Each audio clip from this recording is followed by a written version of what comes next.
Namaste. It's quite normal to be fearful when flying through turbulence, anticipating an injection shock, or living through a violent storm. However, there are few people who are afraid of costume characters like clown or fear a gory TV show. In fact, I know of an individual who is comfortable catching poisonous snake but fears a cockroach. These are few examples of specific phobia, where the subject, in spite of knowing the rationale of the fear, cannot control their anxiety.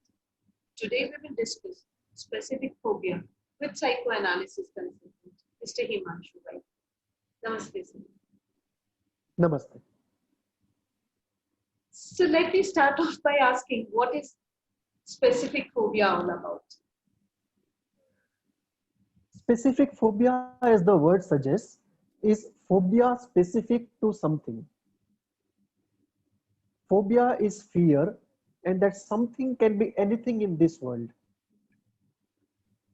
And this fear of something is not a common or rational fear. That is why we call it a sickness, we call it a phobia. So if I am afraid of a tiger in front of me, that is not phobia. But if I feel afraid of water, so whenever I see a river or ocean, I start feeling anxious. If I am afraid of uh, going to a doctor because he will give me an injection, to the extent that I refuse to go to the doctor, or I start screaming or behaving very hysterically when the doctor is examining me, or I have excessive fear of a cockroach or a lizard, even when I am an adult. These kind of irrational fears, like for example, some people have the fear of fire and they will not light the gas stove and they will not be able to cook. So a woman who is having a fear of even lighting a gas stove because of the phobia of fire, her whole life is impaired in a variety of ways. And this is true of most people with phobia, that they are not able to live personal or professional lives or both. And the lives are impaired because of irrational fear of something.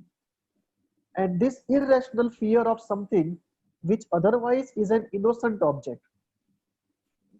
So specific phobia means this: you develop an irrational fear of an innocent object.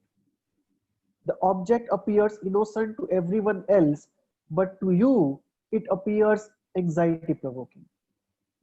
This is what we call as specific phobia. And this can be a phobia of anything, fear of anything. It can be fear of animals, it can be fear of nature, it can be fear of practically anything. There is no object which we can say with confidence that nobody will develop a phobia about this object.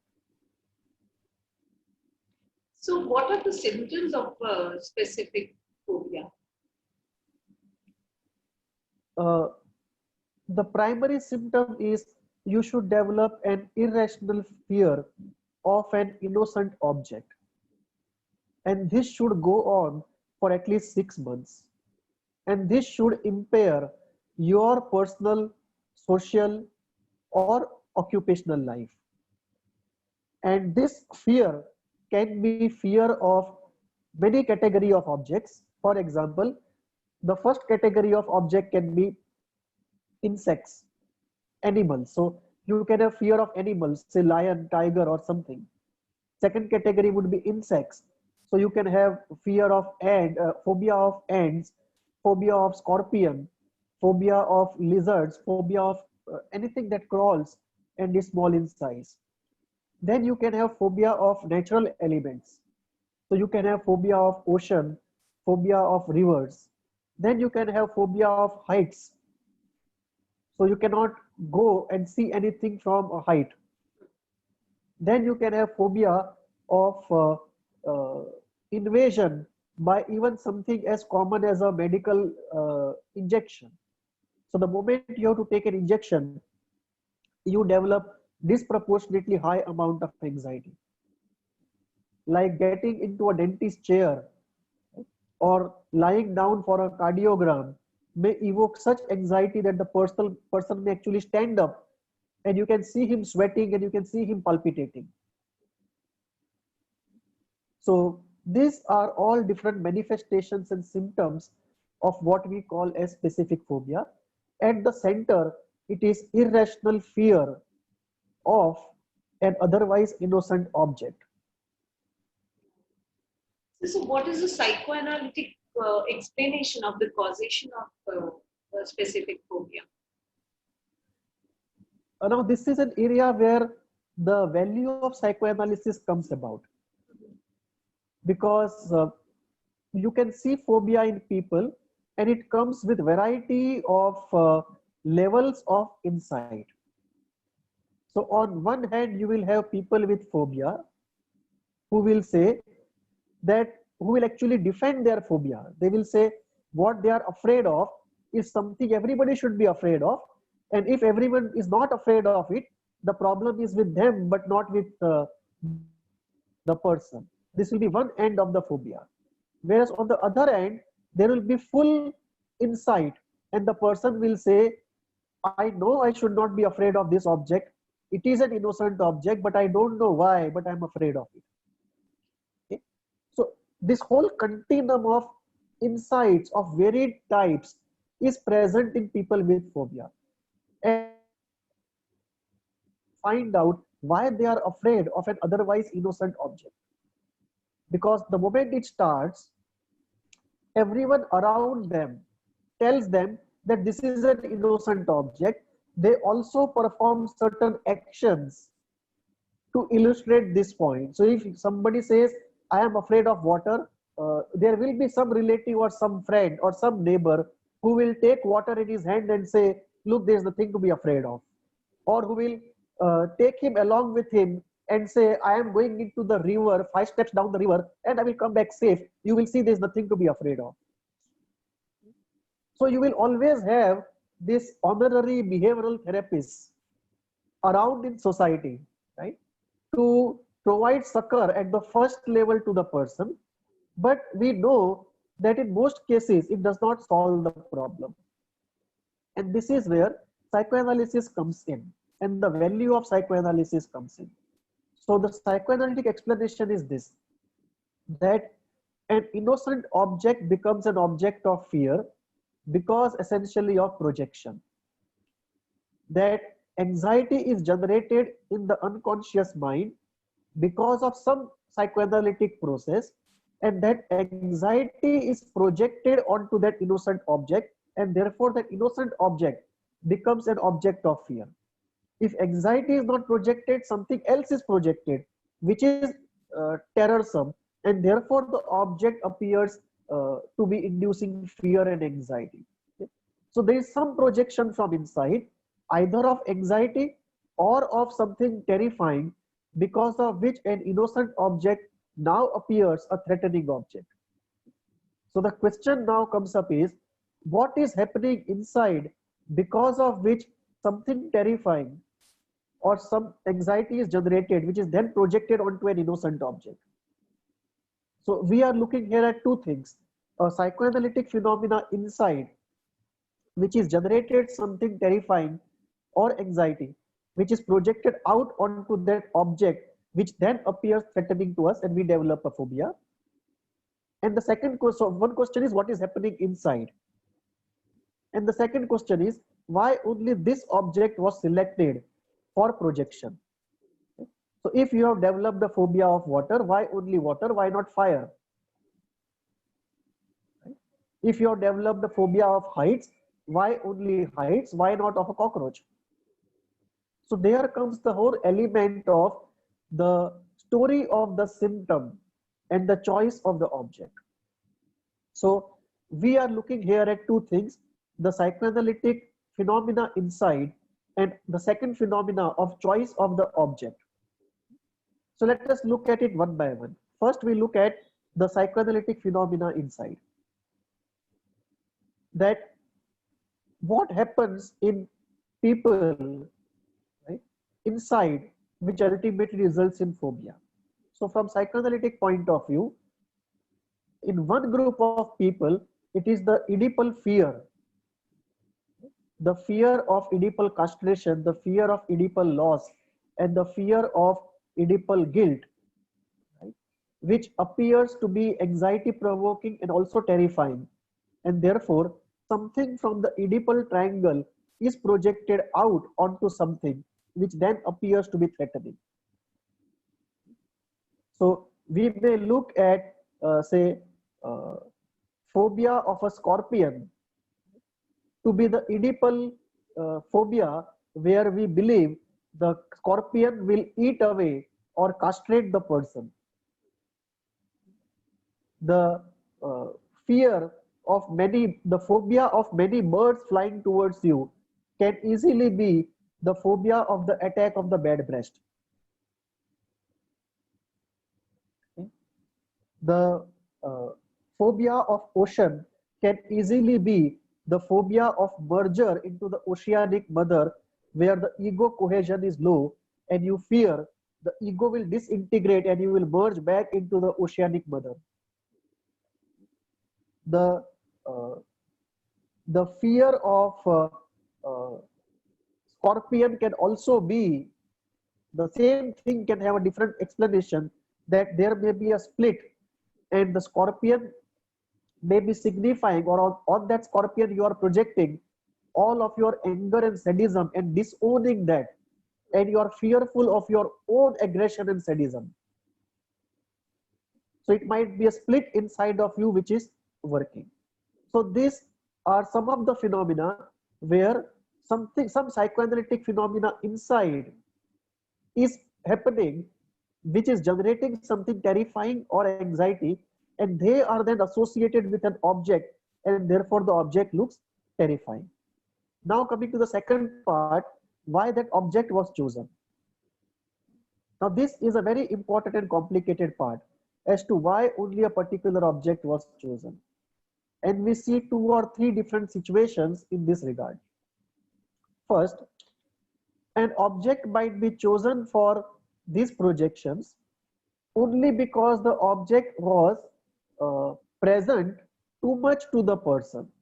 So if you are uh, growing up near a seashore and you develop the phobia of sea, one of the explanations can be that you were trying to find an object on which to project and you found something which was most around you. So the principle of presence, right, too much of presence of anything, right, can easily be the top of the mind in your memory, and anything which is top of the mind in memory just gets chosen randomly for developing phobia. That would be one explanation of choice. Second explanation for the choice of phobic object would be the whole aspect of meaning, that you choose the object in a way where what is happening psychoanalytically deep inside you, the meaning of that and meaning of what is associated with that object of the the uh, the object of phobia, somehow there is a connect. You want to select an object of phobia to project your rage, right, which is terrifying to you, and you may select a lion. A lion is associated with rage, and you want to throw your rage on something and you choose that which is symbolic of that. You have torturous feelings towards somebody and anxiety related to having those torturous feelings, and you choose a scorpion which appears to be one of the most pain giving and torturous kind of animals.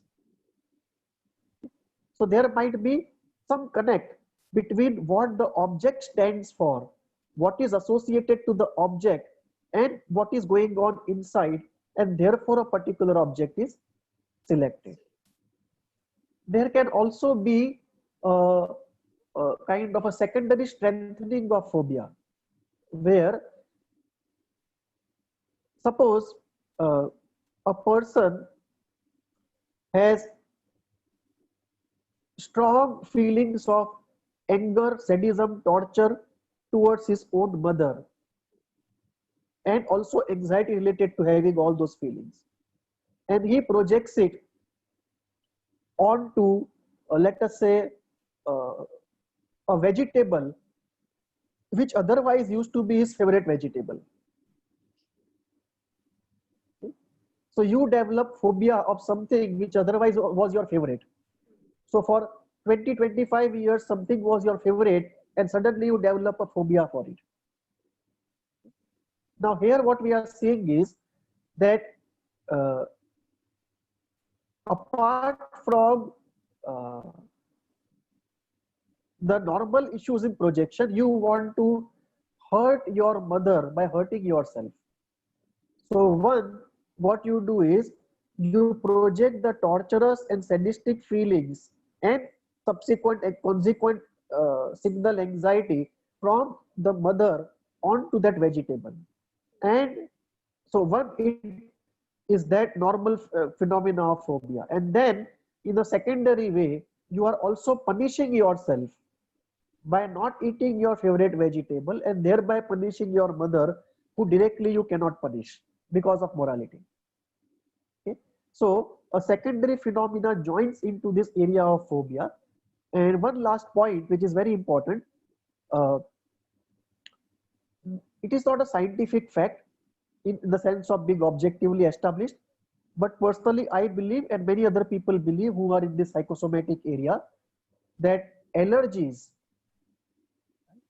the food allergies and many other allergies that we have, are somatized forms of phobia. Right? That people often develop allergy to those very substances which once were their favorites. And there may be a phenomena of guilt, of internalization of anger, right, which was to go to somebody, could not be expressed, and therefore gets turns inside and gets somatized. So non-tolerance of certain innocent edible items, allergy, they may be, we may be looking there at the phenomena of phobia getting into the form of a conversion disorder. Now in DSM there are two different chapters, but there seems to be a strong link between the two, between the chapter on phobia, I mean this whole range of phobic difficulties, and the conversion difficulties related to intolerance of certain edible items and allergies. So this is how psychoanalysis would look at the whole phobia phenomena, right, in terms of the Freudian, Kleinian, Jungian, and Cohusian explanation of the whole thing.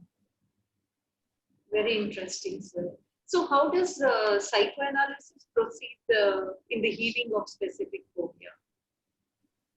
Uh, I think it's one of the classic situations where psychoanalysis can do a very good job. Okay? Uh, where we go to that root issue which is generating this anxiety or something terrifying, which is then getting projected onto an innocent object. So the innocent object is actually innocent, it's something inside which is making it seem threatening. So what is inside? That unconscious phenomena has to be unraveled. So this is a situation where, without having a long Cohusian part, we can uh, have only a couple of sessions of the Cohusian type to build up a positive therapeutic alliance, and very soon get into the interpretative mode based upon, by and large, the Freudian or the Kleinian approach. So in the chapter on anxiety, phobias, the two phobic descriptions, specific phobia and agoraphobia, these are the two sicknesses where, from a psychoanalytic therapy point of view, we don't need a long Cohusian part before starting a real interpretation work. With a very short Cohusian part, we can start interpretative work very quickly in these two cases. And most likely, we would have to proceed with Freudian or Kleinian approach, or at times it may be just the general approach of linking some childhood phenomena, right, which generated anger, fear, or something with some object. So essentially, it will be three things: either Freudian or Kleinian, or just a general psychoanalytic approach, which is not heavy in every school, but an eclectic, free-flowing psychoanalytic approach is how we would do it. In terms of duration, uh, depends upon what is the strength of it, mild, moderate, or severe. In mild cases, we would be looking at twice a week, 6 months. And in moderate to severe cases, we would be looking at twice a month, twice a week, right? At least 1 year to going up to 2 years. Is there any age And onset? Sorry. no, no. In fact, we see this across a variety of age groups. We can see it even in children that they actively and very vigorously avoid certain objects. And when they are brought near to certain objects, their anxiety is abnormally high. And they often sulk into the arms of the mother, or they just don't look at the object. Right? So this is very, very common in children also. So phobia can start very early in life, or it can start later also in life. In most cases, you will see it either in childhood or across puberty. If puberty is successfully passed, then the second difficult point is the midlife. Midlife. So age is not really a barrier, but we do see certain points in age. The age group of 5 to 7, the age group of 12 to 15, and the age group of 42 to 45 as one of the most vulnerable points in starting off this kind of phobias. And so how does holistic healing help here? Does it have a role to play? Yes, in fact, not only holistic healing, but outside of psychoanalytic psychotherapy, people have found CBT to be also very useful. Right? And I believe in many countries they prescribe CBT as the first line of treatment for phobia, where they use gradual desensitization by gradual exposure to the phobic object. And so CBT also works very well. The only difficulty will be of relapse, because relapse in CBT, I believe, should be more than psychoanalytic psychotherapy. Although the studies have to be actually referred to know this fact. But since in CBT we are not dealing with very deep psychoanalytic issues, my guess is it would lead to more relapse than corresponding treatments with psychoanalytic psychotherapy or ISTDP. But for the moment, let us put that aside. So CBT is one very good option outside of psychoanalytic psychotherapy, specifically to holistic healing, right? Guided visualization, right? And pranic healing and Reiki, they are very useful. Homeopathy also is very useful in this part. So if you have phobia of certain things, a combination of homeopathy, pranic healing, Reiki, CBT, because CBT is a short-term therapy, you can always do it before psychoanalytic psychotherapy and take to psychoanalytic psychotherapy only if CBT does not solve the problem. So these short-term measures can always be looked at. CBT combined with homeopathy, combined with Reiki or pranic healing, and this whole package, one way is to first go for this package, and if it does not work, only then go for psychoanalytic psychotherapy, because that will be time taking and costly. Psychoanalytic psychotherapy is high cost unless you do it in a group format. Yes. So can you share? Yeah. Sorry, you were saying something. I just wanted to know, when you mentioned the group format, if you can share something more about it. Of course, I understand it is deviating from our subject, but I think yeah, it's a very important question, because the core difficulty in psychoanalytic psychotherapy is the whole element of cost.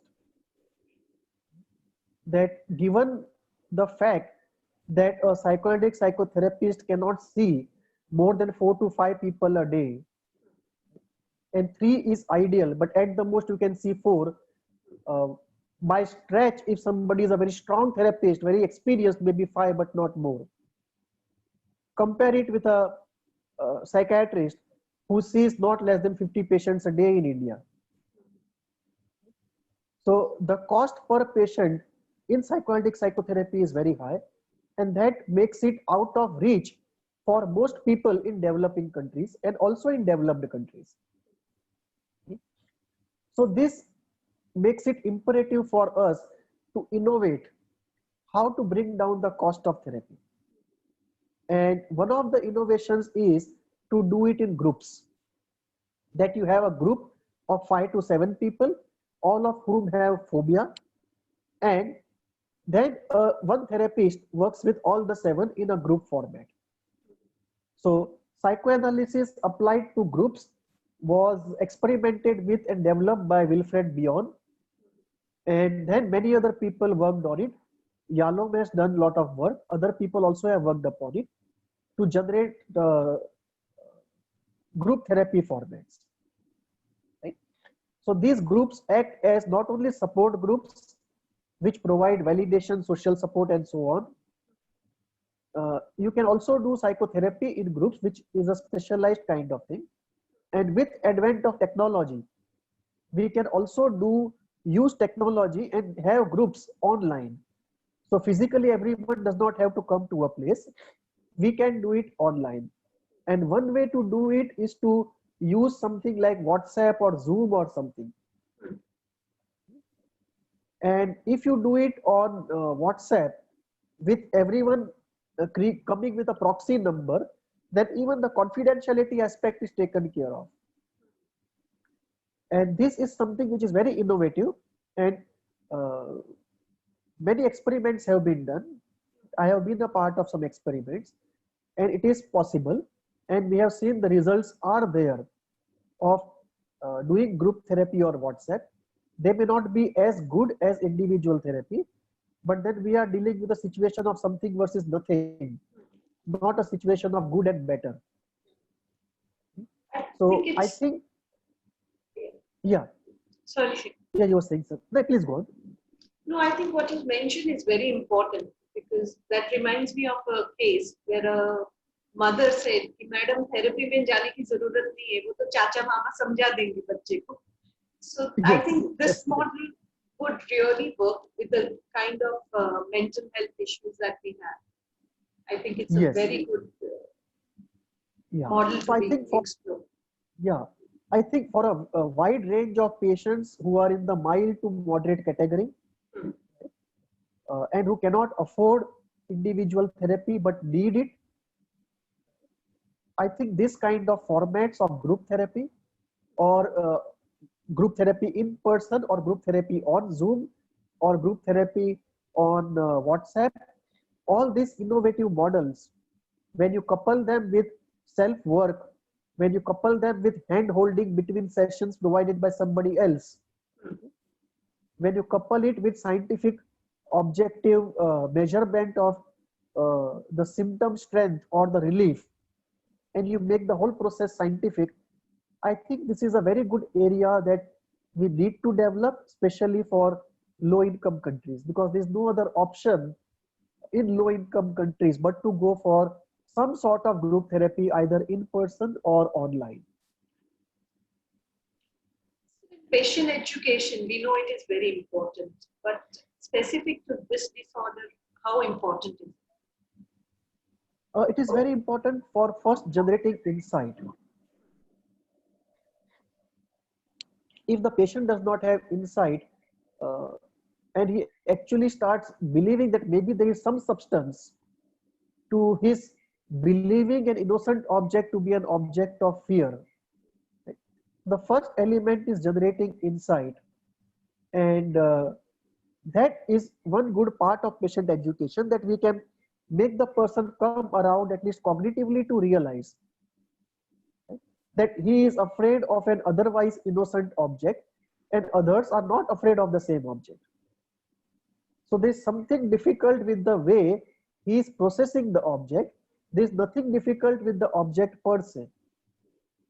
And this is a fundamental insight that object per se is innocent. There is something wrong in the way we process the object. So the first, if this insight itself can be brought about by psychoeducation, I think much of the work becomes easy. So this is the first benefit of psychoeducation. Second, a clear set of do's and don'ts, uh, which will help the person. And in this case, uh, supported by others, a clear gradual exposure and gradual desensitization can be of great help. That is number two. Number three, in terms of medicines and therapy, what is working or not working, the person can report much better. Number four, the person can access holistic healing tools and support groups much better if he knows what is happening to himself.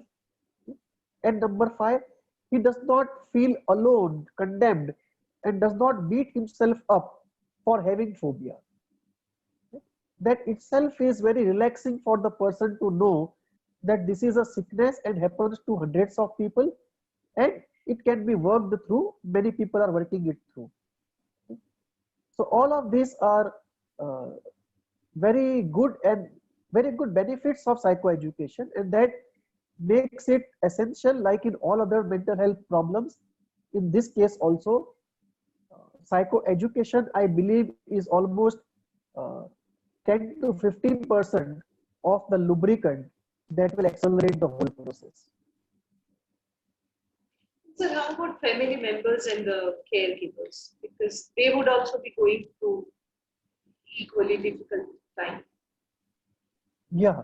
So they have to be explained that what is happening to the person is a deep-rooted sickness. They cannot cognitively fight and get the person out of it. The most common thing is people fight cognitively by giving the person rational explanations and rational demonstrations of how the phobic object is actually not to be afraid of. So if somebody is afraid of, let us say, a dog, somebody else will pick up the dog and take it to him and say, I am holding the dog, look, nothing is happening to me. And that person actually will be palpitating at the sight of the dog. Right? So this kind of uh, sort of honorary behavioral therapy sessions which are given to the person, right? That has to stop at some point, and people have to realize that this seeming irrationality is deeply rooted, and it cannot be cured by preaching, by uh, demonstrating, or by confronting the person beyond a point. In very mild cases, it might help, but in most cases, it does not help. So, first point in psychoeducation of caregivers is to realize that this seeming irrationality has deep roots and has to be professionally worked through. Two, they should not indulge in confronting, condemning, and making life even more difficult for the patient, as though the patient was throwing tantrums or doing some drama. Third, they would know clear do's and don'ts and not indulge in what we just discussed. And with empathy and sympathy, if they can, help the person in gradual desensitization if the person and when the person is ready and desirous of it. Fourth, they know which medicines and therapy approaches are working or not working. Five, they can find out good holistic healing tools wherever they are available in their city or district or online. And also they can find some support groups where this person can go and talk and belong to without finding himself to be the odd man out or somebody who is looked down or criticized or condemned or thought of to be the odd man out. And lastly, the caregivers can save themselves from secondary problems of anger, right? Anxiety, or just a feeling of uh, kind of, why should this happen to us only? So all those issues of or catastrophic thinking, like what will happen to this man in future. So all those secondary problems of catastrophic thinking, of anxiety, of worry, of anger, those problems can be avoided if they are well psychoeducated, and when they require, also support is given in terms of counseling or therapy as the need may be. So all this put together, it makes psychoeducation of parents or caregivers as important as the psychoeducation of the patient. Absolutely. The worst thing I have seen is parents throwing their kid in swimming pools. You know, why can't you swim if others can? That's the worst thing that Oh I my have God. seen and remember. I think that it uses Yeah. more fear in the kid.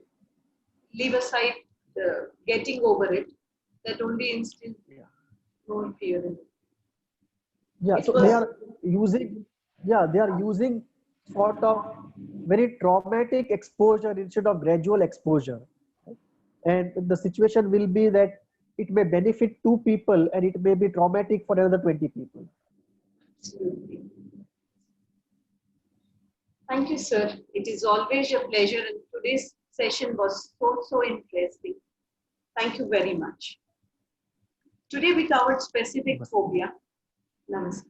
In the subsequent videos, we will be talking about many such chapters from the DSM-5 series.